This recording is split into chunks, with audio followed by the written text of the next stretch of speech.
Hello छात्रों, मैं आपको हिंदी गद्य खंड में क्षितिज में दो बैलों की कथा ये पाठ पढ़ा रही हूँ। इसके मैंने दो आप लोगों को गद्यांश से संबंधित प्रश्नोत्तर करा दिए हैं और चार मैंने अभ्यास प्रश्न आप लोगों को कल लिखने के लिए दिए थे। पहला प्रश्न मैंने दिया था, काजी हाउस में कैद पशुओं की हाजिरी क्यों ली जाती होगी। दूसरा प्रश्न मैंने दिया था, छोटी बच्ची को बैलों के प्रति प्रेम क्यों उमड़ आया। तीसरा प्रश्न मैंने दिया था, कहानी में बैलों के माध्यम से कौन कौन से नीति विषयक मूल्य उभर कर आते हैं। चौथा प्रश्न मैंने दिया था, किन घटनाओं से पता चलता है कि हीरा और मोती में गहरी दोस्ती थी। तो ये मैंने चार प्रश्न आप लोगों को लिखवा दिए हैं। उसी पाठ के मैं आपको तीन प्रश्न और लिखवा समझा रही हूँ, जो आपको अपनी उत्तर पुस्तिका में करने होंगे। सातवां प्रश्न दिया है, किसान जीवन वाले समाज में पशु और मनुष्यों के आपसी संबंधों को कहानी में किस तरह व्यक्त किया गया है। प्रश्न है, किसान जीवन वाले समाज में पशु और मनुष्यों के आपसी संबंधों को कहानी में किस तरह व्यक्त किया गया है। इसका उत्तर है, किसान जीवन में पशुओं और मनुष्यों के आपसी संबंध बहुत गहरे तथा आत्मीय रहे हैं। किसान पशुओं को घर के सदस्य की भांति प्रेम करते रहे हैं और पशु भी अपने स्वामी के लिए प्राण देने को तैयार रहे हैं। झूरी हीरा और मोती को बच्चों की तरह स्नेह करता था, तभी तो उसने उनके सुंदर सुंदर नाम रखे हीरा और मोती। वह उन्हें अपनी आँखों से दूर नहीं करना चाहता था। जब हीरा मोती उसकी ससुराल से लौटकर उसके थान पर आ खड़े हुए तो उसका हृदय आनंद से भर गया। गांव भर के बच्चों ने भी बैलों की स्वामी भक्ति देखकर उनका स्वागत किया। इससे पता चलता है कि किसान अपने पशुओं से मानवीय व्यवहार करते हैं। पहला प्रश्न है कि किसान जीवन वाले समाज में पशु और मनुष्यों के आपसी संबंधों को कहानी में किस तरह व्यक्त किया गया है। इसका उत्तर है, किसान जीवन में पशुओं और मनुष्यों के आपसी संबंध बहुत गहरे तथा आत्मीय रहे हैं। किसान पशुओं को घर के सदस्य की भांति प्रेम करते रहे हैं और पशु भी अपने स्वामी के लिए प्राण देने को तैयार रहे हैं। झूरी हीरा और मोती को बच्चों की तरह स्नेह करता था, तभी तो उनके सुंदर नाम रखे हीरा और मोती। वह उन्हें अपनी आँखों से दूर नहीं करना चाहता था। जब हीरा मोती उसकी ससुराल से लौटकर उसके थान पर आ खड़े हुए तो उसका हृदय आनंद से भर गया। गांव भर के बच्चों ने भी बैलों की स्वामी भक्ति देखकर उनका स्वागत किया। इससे पता चलता है कि किसान अपने पशुओं से मानवीय व्यवहार करते हैं, यानी कि किसान जीवन में पशुओं और मनुष्यों के संबंध बहुत ही आत्मीय और गहरे रहे हैं। दूसरा प्रश्न है, इतना तो हो ही गया कि 9-10 प्राणियों की जान बच गई, वे सब तो आशीर्वाद देंगे। मोती के इस कथन के आलोक में उसकी विशेषताएं बताइए। प्रश्न है, इतना तो हो ही गया कि 9-10 प्राणियों की जान बच गई, वे सब तो आशीर्वाद देंगे। मोती के इस कथन के आलोक में उसकी विशेषताएं बताइए। इसका उत्तर है कि मोती स्वभाव से उग्र किंतु दयालु बैल है। मोती स्वभाव से उग्र किंतु दयालु बैल है।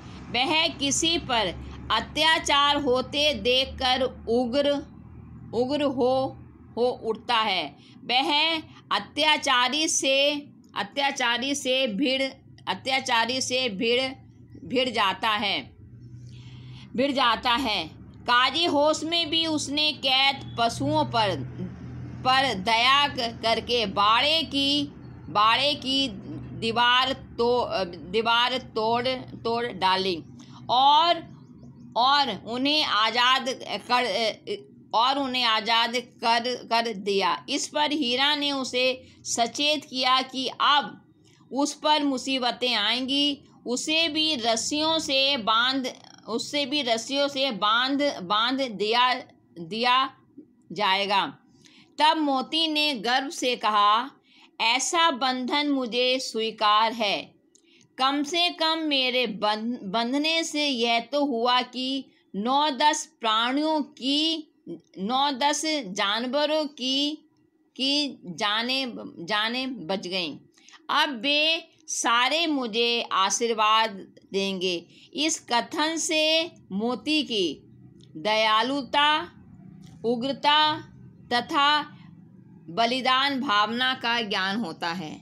प्रश्न है कि इतना तो हो ही गया कि 9-10 प्राणियों की जान बच गई, वे सब तो आशीर्वाद देंगे। मोती के इस कथन के आलोक में उसकी विशेषताएं बताइए। इसका है कि मोती स्वभाव से उग्र किंतु दयालु बैल है। वह किसी पर भी अत्याचार होते देखकर उग्र हो उठता है। वह अत्याचारी से भिड़ जाता है। काजी होश में भी उसने कैद पशुओं पर दया करके बाड़े की दीवार तोड़ डाली। उन्हें आज़ाद कर दिया। इस पर हीरा ने उसे सचेत किया कि अब उस पर मुसीबतें आएंगी। उसे भी रस्सियों से बांध दिया जाएगा। तब मोती ने गर्व से कहा, ऐसा बंधन मुझे स्वीकार है। कम से कम मेरे बंधने से यह तो हुआ कि 9-10 प्राणियों की 9-10 जानवरों की जाने बच गईं। अब वे सारे मुझे आशीर्वाद देंगे। तो इस कथन से मोती की दयालुता, उग्रता तथा बलिदान भावना का ज्ञान होता है। इस कथन से हमें मोती के 3 गुण सामने आते हैं। पहला गुण है दयालुता, उग्रता तथा बलिदान भावना। तीसरा प्रश्न है, क्या आपको लगता है कि यह कहानी आज़ादी की लड़ाई की ओर संकेत करती है? तीसरा प्रश्न है, क्या आपको लगता है कि यह कहानी आज़ादी की लड़ाई की ओर संकेत करती है? इसका उत्तर है कि 2 बैलों की कथा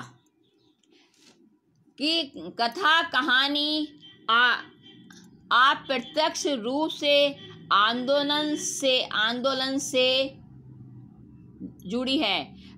प्रकट रूप में तो यह 2 बैलों से संबंधित है, लेकिन अप्रत्यक्ष रूप से यह आंदोलन की कहानी है। दोनों बैल संवेदनशील और क्रांतिकारी भारतीय हैं। वे अपने देश झूरी के घर से बहुत प्रेम करते हैं। वे अपने देश झूरी का घर उनका अपना देश है जिससे वे बहुत प्रेम करते हैं। उन्हें अपने देश की तुलना में अन्य कोई देश पसंद नहीं है। इस दूसरे देश में रहना उन्हें बंधन जैसा प्रतीत होता है, इसलिए वे स्वदेश के लिए हर संघर्ष करते हैं। संघर्ष करते करते उन्हें मुसीबतों का सामना करना पड़ता है।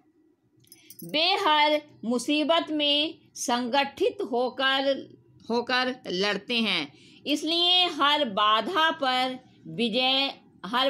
पर विजय पा लेते हैं। अंत में काल कोठरी में कैद कर दिए जाते हैं। उन्हें भूखा प्यासा रखा जाता है ताकि उनकी क्रांतिकारी भावना नष्ट हो जाए, परंतु वहाँ भी अन्य कैदियों के कल्याण के लिए संघर्ष करते हैं। अंत में उन्हें सूली पर चढ़ाने का दरियल के हाथों नीलाम करके सूली पर चढ़ाने का आदेश आता है। संयोग से उन्हें अपना देश पुनः प्राप्त हो जाता है। इस प्रकार यह कहानी संकेत में स्वतंत्रता संग्राम की कहानी कहती है। प्रश्न है कि क्या आपको लगता है कि यह कहानी आज़ादी की लड़ाई की ओर संकेत करती है? तो इसका उत्तर है कि 2 बैलों की कहानी अप्रत्यक्ष रूप से आज़ादी के आंदोलन से जुड़ी है। प्रकट रूप में तो यह 2 बैलों से संबंधित है, लेकिन अप्रत्यक्ष रूप से यह आंदोलन की कहानी है। दोनों बैल संवेदनशील और क्रांतिकारी भारतीय हैं। ये अपने देश झूरी के घर से बहुत प्रेम करते हैं। उन्हें अपने देश की तुलना में अन्य कोई देश पसंद नहीं है। दूसरे देश में रहना उन्हें बंधन जैसा प्रतीत होता है, इसलिए वे स्वदेश के लिए हर संघर्ष करते हैं। संघर्ष करते करते उन्हें मुसीबतों का सामना करना पड़ता है। वे हर मुसीबत में संगठित होकर लड़ते हैं, इसलिए हर बाधा पर विजय पा लेते हैं। अंत में काल कोठरी में कैद कर दिए जाते हैं। उन्हें भूखा प्यासा रखा जाता है ताकि उनकी क्रांतिकारी भावना नष्ट हो जाए। वहाँ भी वह अन्य कैदियों के कल्याण के लिए संघर्ष करते हैं। अंत में उन्हें सूली पर चढ़ाने का दरियल के हाथों नीलाम करके सूली पर चढ़ाने का आदेश आता है। संयोग से उन्हें अपना देश पुनः प्राप्त हो जाता है। इस प्रकार यह कहानी संकेत में स्वतंत्रता संग्राम की कहानी कहती है। तो इस प्रकार से ये 3 प्रश्न, अभ्यास प्रश्न के 4 प्रश्न मैंने पहले दिए थे, 3 प्रश्न मैंने आपको फिर से दिए हैं, जो अब मैं आपको फिर से समझाने जा रही हूँ। पहला प्रश्न है, किसान जीवन वाले समाज में पशु और मनुष्य के आपसी संबंधों को कहानी में किस तरह व्यक्त किया गया है? इसका उत्तर है कि किसान जीवन में पशुओं और मनुष्यों के आपसी संबंध बहुत गहरे तथा आत्मीय रहे हैं। किसान पशुओं को घर के सदस्य की भांति प्रेम करते हैं और पशु भी अपने स्वामी के लिए प्राण देने को तैयार रहे हैं। झूरी हीरा और मोती को बच्चों की तरह स्नेह करता था, तभी तो उसने उनके सुंदर नाम रखे हीरा मोती। वह उन्हें अपनी आँखों से दूर नहीं करना चाहता था। जब हीरा मोती उसकी ससुराल से लौटकर वापस उसके थान पर आ खड़े हुए तो उसका हृदय आनंद से भर गया। गांव भर के बच्चों ने भी बैलों की स्वामी भक्ति देखकर उनका स्वागत किया। इससे पता चलता है कि किसान पशुओं से मानवीय व्यवहार करते हैं।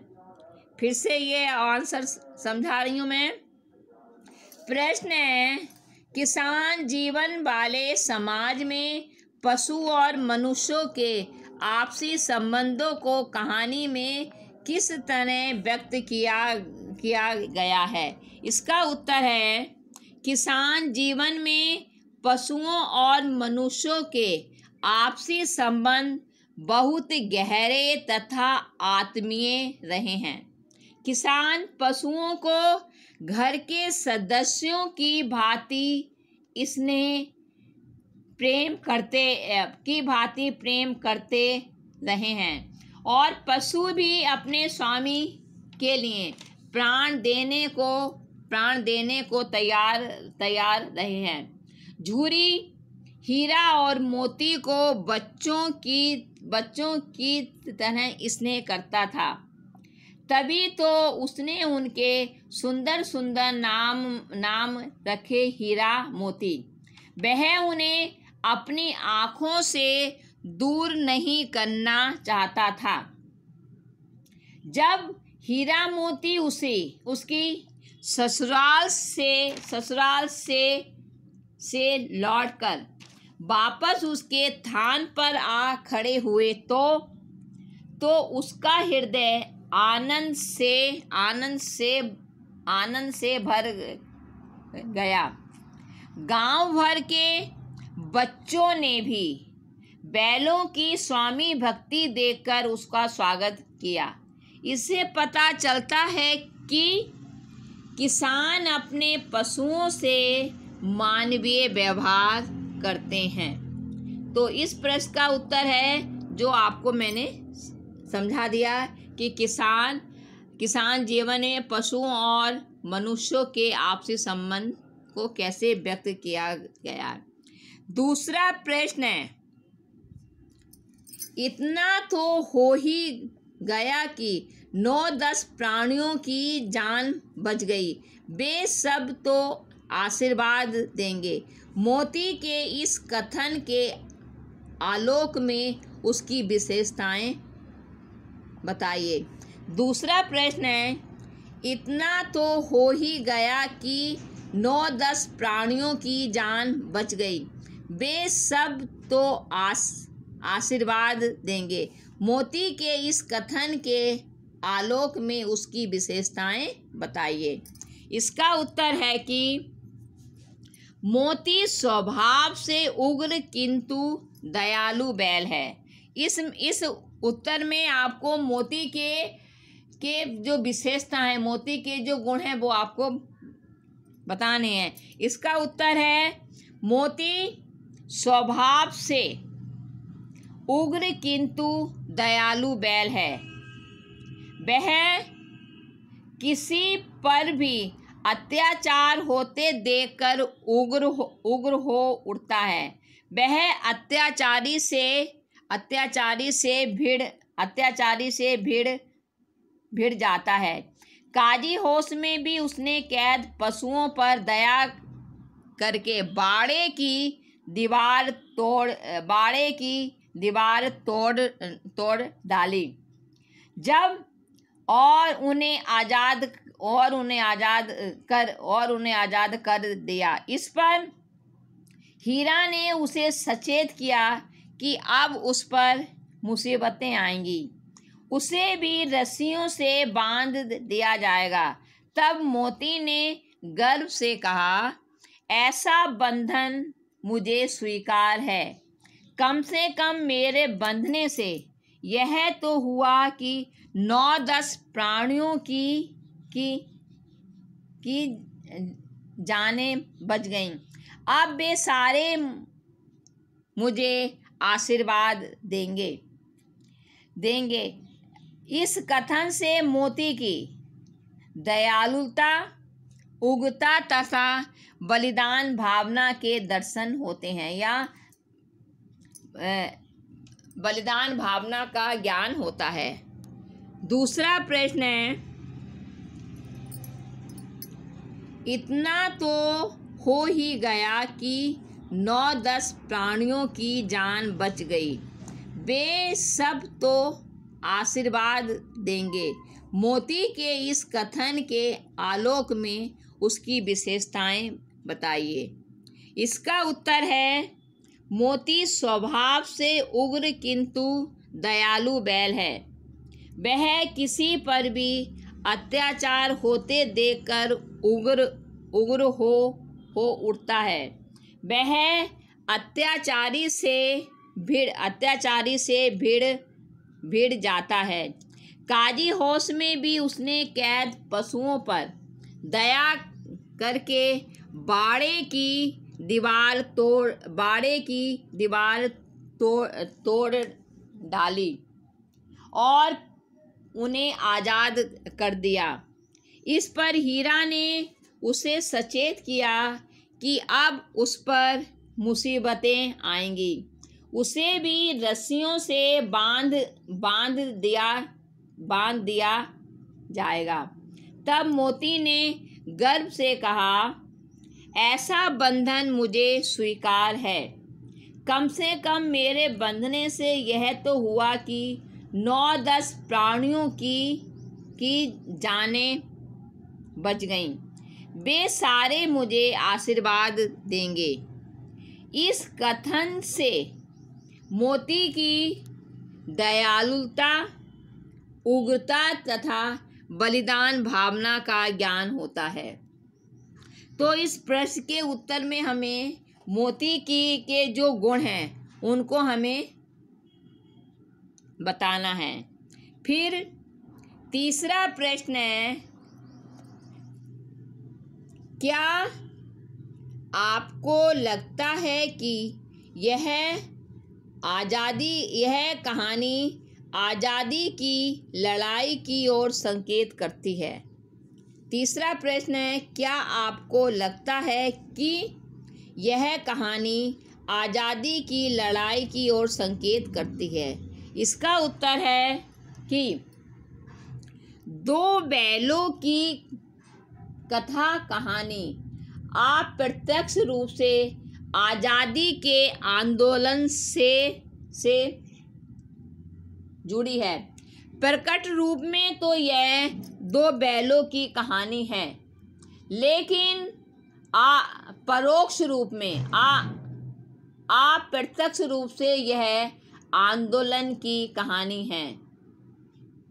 दोनों बैल संवेदनशील और क्रांतिकारी भारतीय हैं। अब इसकी उपमा हम बता रहे हैं कि कैसे ये आंदोलन की कहानी है, आज़ादी के आंदोलन की कहानी है। इसमें बताया दोनों बैल क्रांतिकारी और संवेदनशील भारतीय हैं। ये अपने देश झूरी के घर से बहुत प्रेम करते हैं। उन्हें अपने देश में अन्य कोई देश पसंद नहीं है। दूसरे देश में रहना उन्हें बंधन जैसा प्रतीत होता है। इसलिए वे स्वदेश के लिए हर संघर्ष करते हैं। संघर्ष करते करते उन्हें मुसीबतों का सामना करना पड़ता है। वे हर मुसीबत में संगठित होकर लड़ते हैं। हर बाधा पर विजय पा लेते हैं। अंत में वे काल कोठरी में कैद कर दिए जाते हैं। उन्हें भूखा प्यासा रखा जाता है ताकि उनकी क्रांतिकारी भावना नष्ट हो जाए, परंतु वहाँ भी वे अन्य कैदियों के कल्याण के लिए संघर्ष करते हैं। अंत में उन्हें सूली पर चढ़ाने का दरियल के हाथों नीलाम करके सूली पर चढ़ाने का आदेश आता है। संयोग से उन्हें अपना देश पुनः प्राप्त हो जाता है। इस प्रकार यह कहानी संकेत में स्वतंत्रता संग्राम की कहानी कहती है। इस प्रकार यह कहानी संकेत में स्वतंत्रता संग्राम की कहानी कहती है। एक बार ये आंसर मैं फिर से आप लोगों को समझा रही हूँ। क्या आपको लगता है कि यह कहानी आज़ादी की लड़ाई की ओर संकेत करती है? इसका उत्तर है दो बैलों की कथा कहानी अप्रत्यक्ष रूप से आज़ादी के आंदोलन से जुड़ी है। प्रकट रूप में तो यह दो बैलों की से संबंधित है, लेकिन अप्रत्यक्ष रूप से यह आंदोलन की कहानी है। दोनों बैल संवेदनशील और क्रांतिकारी भारतीय हैं। ये अपने देश झूरी के घर, ब्रैकेट में आप लिखेंगे झूरी के घर से बहुत प्रेम करते हैं। उन्हें अपने देश की तुलना में अन्य कोई देश पसंद नहीं है। अन्य देश में रहना उन्हें बंधन जैसा प्रतीत होता है। इसलिए वे स्वदेश के लिए हर संघर्ष करते हैं। संघर्ष करते करते उन्हें मुसीबतों का सामना करना पड़ता है। वे हर मुसीबत में संगठित होकर लड़ते हैं। इसलिए हर बाधा पर विजय पा लेते हैं। अंत में काल कोठरी में कैद कर दिए जाते हैं। उन्हें भूखा प्यासा रखा जाता है ताकि उनकी क्रांतिकारी भावना नष्ट हो जाए। वहाँ भी वे अन्य कैदियों के कल्याण के लिए संघर्ष करते हैं। अंत में उन्हें सूली पर चढ़ाने का, ब्रैकेट में आप लिखेंगे, दरियल के हाथों नीलाम करके का आदेश दिया जाता है। संयोग से उन्हें अपना देश पुनः प्राप्त हो जाता है।